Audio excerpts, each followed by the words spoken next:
Welcome back. I'm Greg from our Oklahoma home and want to show you a way that you can do a really cheap faux brick wall.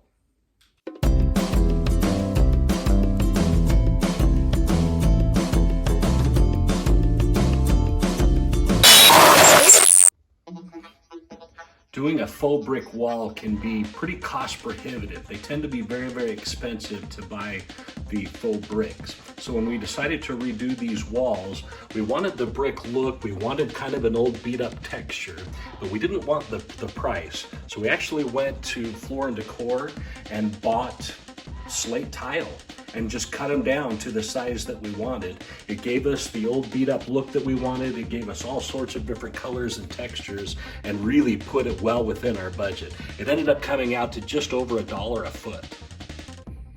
Just by way of comparison, these tiles that we've been kind of playing around with that we're going to put in our laundry room floor came out to just over $4 a square foot.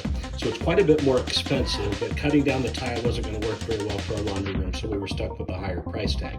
But I'll show you how we just used the wet saw, set up the guides to cut out the tiles to the size that we wanted, and made it very easy and very affordable, and a look that we absolutely loved. I set the guide as we cut this tile because we're going to get 8 tiles out of each of our 12 by 12 tiles. I just set this so it's exactly half, so we're going to cut each tile right now in fourths, and we're going to go through as many tiles as we can. Then we'll reset the tile, so then we're cutting them into these smaller tiles that we'll use as bricks.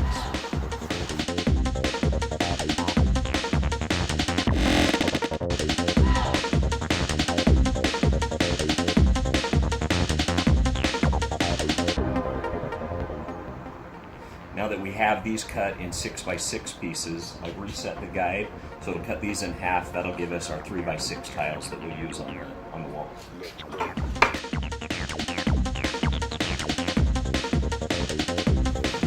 All we've done here is set out the tile about the same dimensions. It doesn't need to be perfect, but the only reason that we did this is so that we could see the variation in color. We could move things around if we need to move it around. But we set it up outside because as you cut this, a lot of the dust from cutting all the tile gets all over it, and it's a little bit hard to see the color. So we set it out here so that we could spray it down with water, make sure that we have the colors that we want, move any that we want, and then we will just carry these in one row at a time and start putting it in. But it makes it really very easy if you have it already set up about the way that you want it.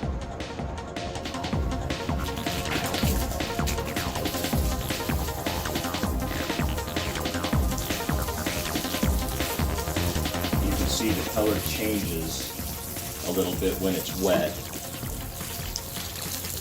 and you're going to want to seal anytime you use stone. You're going to want to seal it anyway, and it will leave it more of a wet look. So this color will show through once it's sealed more than when it's dry. It'll dry kind of a lighter gray when it's done, but when you seal it, it will give some of that wet color back in.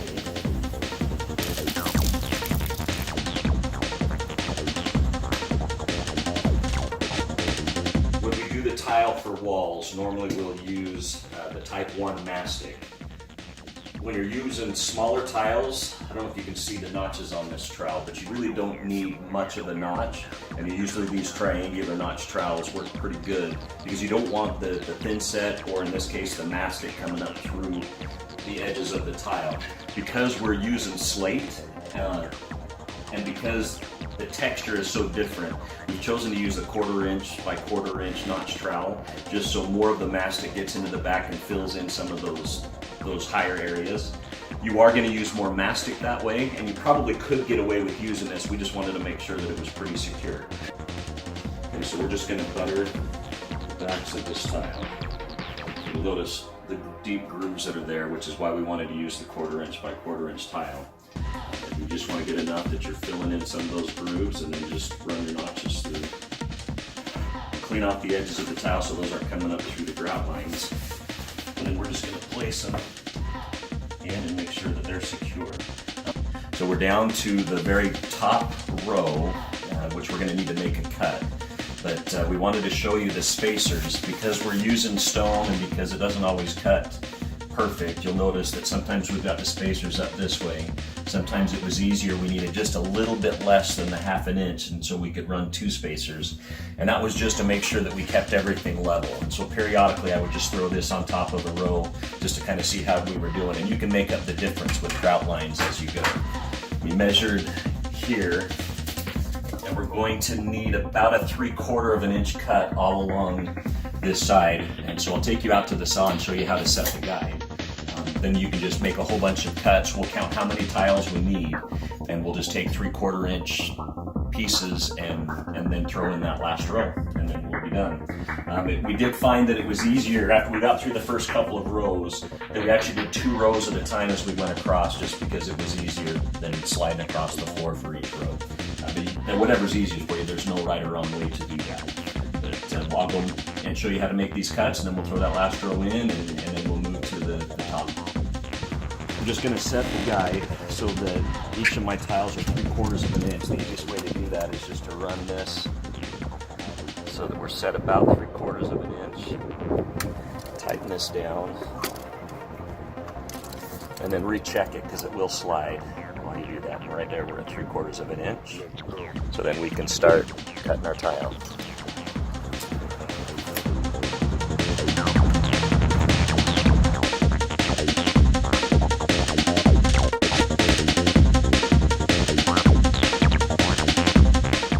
So this is the wall. We finished it. You have to wait 24 hours before you grout. So it's now sat for plenty of time. Let's put the picture up because we wanted to see what the picture was going to look like with the tile when it was done. We'll pull that off before we begin to grout. All you'll need to grout is you'll need a grout flow, just a bucket to mix it in. And the easiest way to grout is you just dump it on. It gets pretty messy if you've never done it before. But you just run the grout float. It's kind of a rubber surface. And you just force it into each of the cracks and crevices, and you try to get it about a 45-degree angle, and just force it in as much as you can, and then come back and wipe it down with a sponge. So we'll go and mix our grout here. When you're mixing the grout, one thing you want to remember is just don't use too much water. Follow the instructions because it'll use less water than what it seems like it should. And if you put too much water in it, there's really nothing you can do other than going and buying another bag and adding it into it, or just remixing everything all together. So I'll show you how to mix up the grout, and we'll get started. One thing that I should have added before, we are going to use a sanded grout because of our grout lines. You can get an unsanded grout, but that's made for an 1/8 inch grout line or less. So for something like this, you're going to always want to use a sanded grout. If you're doing anything on the floors, usually floors, you're going to want to use a sanded grout because it's a little sturdier. But just follow the recommendations. You can ask really anyone at any of the stores what kind of grout to use, and they can point you in the right direction. But for something this size, you'll want to use a sanded grout.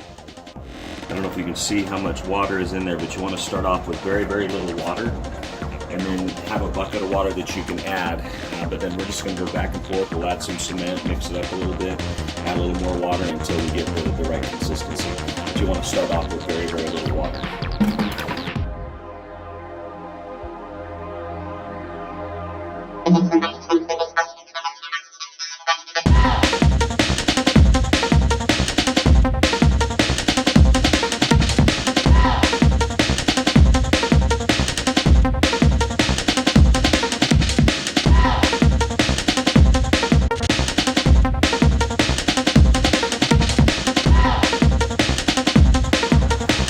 Sit for a little bit, and you'll notice it's a lot more stiff than what we had.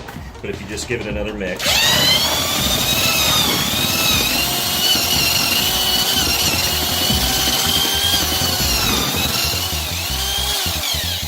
and it's more important if you end up using thin set to lay your tile. It's more important that you do it then than you do it now. But it does make the cement a little bit stronger.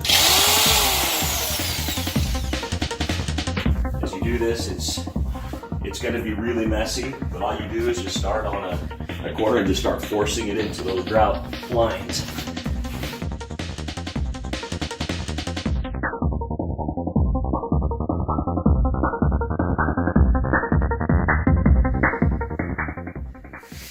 As you can see, the grout makes quite a mess. So we're going to go back with the sponge, and again, normally the sponge is what gives you that smooth look on the grout lines. We're not as interested in that with this tile. We just want to get as much of the cement or the grout off of the tile itself as we can. We're going to leave some of it into some of the crevices because that's what gives it that old look. But really you're just going to come back and just wipe it down with the sponge, just being nice and smooth. If we get too smooth on the grout lines, we'll just go back and rough them up a little bit at the end. But we're just going to wipe it down. Now, even after you wipe down this wall multiple times, it'll be a good couple weeks before it's going to have that haze gone from it. But we'll show you that when that's all done.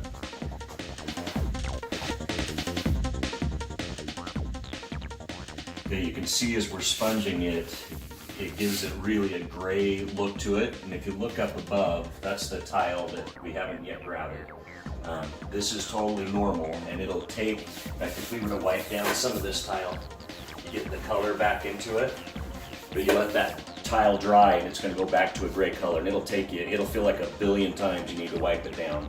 But just let it dry and then just keep wiping it down over the first couple of days. Wipe it down just every hour or so. Just keep wiping it down, and eventually it'll get to where you have good grout lines and good color in your tile. We've used this same method in now multiple projects, and we just love the way that it turns out. Hopefully that video was helpful to you. It was actually, a lot of the footage was a video that we filmed years ago when we first decided to start a YouTube channel and never quite got around to starting the channel. So some of the pictures were a little bit grainy. That was actually in a previous home, most of the tile that we had cut.